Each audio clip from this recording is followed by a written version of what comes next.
past half hour, the Parliament in Ankara has approved a government motion to deploy troops to Libya in support of the UN-recognised administration in Tripoli that's been fighting against the warlord Khalifa Haftar. Remember, it was his forces who launched that offensive to capture the capital last April. Turkey says its troops will protect its right in the Mediterranean and interests in Libya, like the deals that Ankara and Tripoli recently signed on military cooperation and maritime boundaries. But there were challenges. Turkish opposition parties were against the move. They say Ankara should have first given priority to a diplomatic solution. So let's start in Ankara. Mohammed Ado is our correspondent who's been following this one today. Mohammed, take us through the vote. How decisive was it? Quite decisive, Kamal. 325 members of parliament voted for it, while 184 voted against. Of course, it is the voting power that the AK party and its affiliate party, the MHP, have in parliament that saw that motion sail through parliament. The opposition legislators were really heated in their opposition to it, saying that Turkey should not get sucked into the murky quagmire that the civil war in Libya is, saying that the country is yet to recover from its military interventions in neighboring Syria. And they have warned that there was a need for diplomatic avenues to be pursued first instead of putting Turkish boots on the ground in Libya. Of course, this is something that the AK party leaders are not listening to. They have a plan, and it could be a matter of days, according to the defense ministry, which is the defense minister speaking, saying that they're ready to deploy as soon as possible. So there is some sort of the whole process was also fast-tracked with members of parliament being called in from recess a week early. So it looks as if Turkey is really itching to take its troops to Libya and as soon as possible. And what does Turkey get out of this, Mohammed? I made a reference in the introduction there to shared interests in the region. Can you give us a little more detail? Well, yes, Turkey has always said that it has a moral responsibility to help its neighbor to the sea, Libya, after an invitation by the government in Tripoli. But again, analysts are quick to point out that there are far greater interests at play here, and particularly the scramble for energy resources on the eastern part of the Mediterranean Sea, which at one point Turkey was lagging behind after Israel, Egypt, Cyprus and Greece signed an agreement for an exclusive economic zone and a pipeline that would ship natural gas from the eastern Mediterranean Sea to Europe.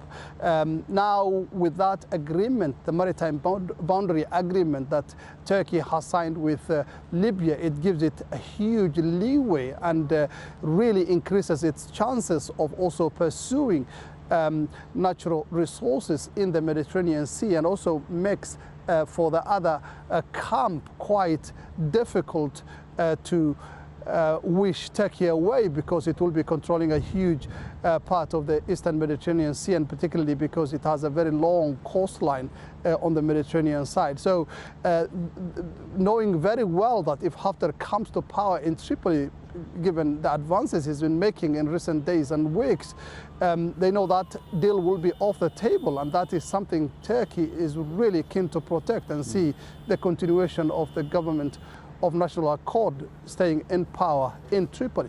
Mohammed Ado in Ankara, thank you for all of those details. This conflict in Libya has many regional powers vying for influence. Turkey says it can help that UN-recognised government in Tripoli to fight off the warlord Khalifa Haftar and his advances. Remember, Haftar's stronghold is in the east, in Tobruk. Over the past few months, Russia has deployed fighters to assist Haftar's soldiers. The United Arab Emirates, Egypt, Saudi Arabia, France, they have lined up behind Haftar. The US publicly supports the government of national accord in Tripoli, but President Donald Trump has praised Haftar in the past. And Qatar also backs the Tripoli government. Our senior political analyst Marwan Bashara with me here now. Marwan, as I listed off all those countries here, it's just reminding me, and Mohammed made the reference as well to Syria in the past, all these different players who all want their little slice of the action there, isn't it? Absolutely. The problem with it is most of them are on the wrong side, meaning they claim publicly that they are for the internationally recognized government in Tripoli, while secretly, covertly, they are supporting the warlord that is attacking the internationally recognized government in Tripoli. And this is where the paradox lies. We have an internationally recognized, publicly declared support for a government, yes, covertly, even countries like France, that until today it says we recognize the internationally recognized government in Tripoli, and yet they seems to be in all ways and means supportive of the drive against Tripoli. Certainly it is the case by the United Arab Emirates and Egypt. Now the question is the United States, because you mentioned the United States. Back in April, President Trump, out of nowhere, called Khalifa Haftar. This is when he launched the offensive, Absolutely. wasn't it? April, yeah. And the United States was supposed to be in support of the government in Tripoli. So what happened? Well, something very simple happened. The day before, he was meeting with the Egyptian president, Abdel Fattah al-Sisi, and an hour or two before, he was talking to the crown prince in Abu Dhabi, in the United Arab Emirates. So clearly, the American president was convinced by regional leaders and by his national security advisor, John Bolton, to support Khalifa Haftar.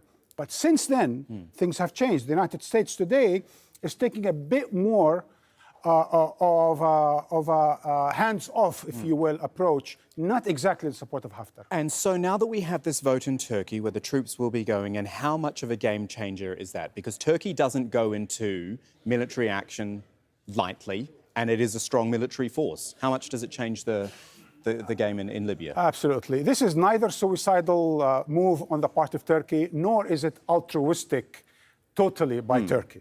This is a strategic move that has three layers to it. A geopolitical move that looks at the Eastern Mediterranean and tries to see where it positions itself favorably, in this case on the side of Libya, against another emerging trio, Greece, Israel, and Egypt. Second, militarily, it deploys in some form or another in support of Tripoli in order, and that's the third layer, to position itself at the table in Berlin, because if this deployment should mean anything, it's not to escalate the war, but rather to speed the process of negotiations. Oh my goodness. Okay, Marwan Bashara, thank you so much for that. Marwan's our senior political analyst, of course.